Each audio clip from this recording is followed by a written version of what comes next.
Hi, a film I watched this week was The Mummy's Tomb, the 1942 Universal horror. Um, it's very much a retread of many of the previous Mummy movies that at this point were becoming a very quickly worn out cycle. It's, in fact, notable that even though the film is only an hour long, it starts with a very lengthy flashback to scenes from the previous film in the series, The Mummy's Hand, where the elderly survivor of the previous film recounts scenes as they occurred, ending in the apparent destruction of the mummy Karis.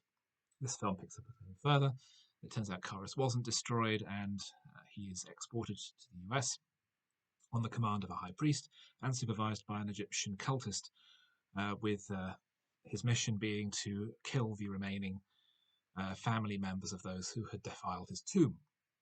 Whilst the cultist himself is interested in the hero's young wife, or young fiancée rather, determined to make her his own, and she will be the mother of the new dynasty of Karis. It's very dull. It really struggles to hold the attention. It's really just going through the motions of running or wringing the last few drops of interest from the mummy craze, which had peaked a decade earlier. It's really starting to get quite tired, and I think it's noticeable with the modern attempts at reviving the Mummy franchise, the Brendan Fraser movies, and then the Tom Cruise film, how much they veer away from the old horror roots because there's so little that you can do. Um, the Hammer movies, the first Hammer movie, was a fine updating of the concept, but the Brendan Fraser films becoming more Indiana Jones type action stories, the um, Tom Cruise film veering towards some sort of larger universe of horror, which didn't work at all because no one thought anything through. Um, there is, you see here why they had to do that because there's just so little that you can create.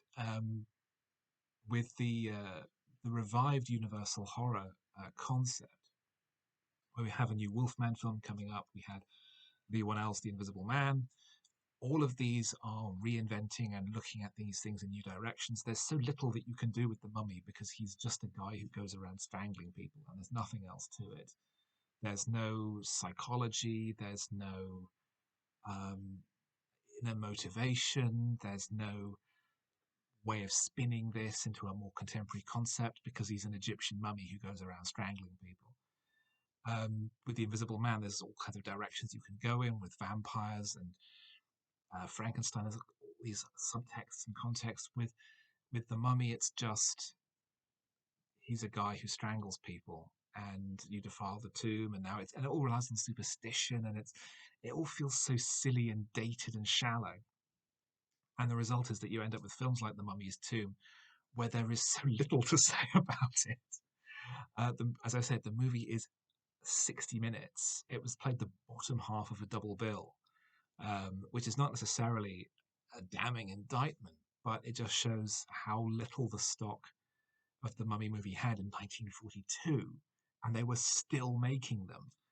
Um, Universal, then as now, running franchises into the ground, but this is really not interesting or worth your time or really worth mine.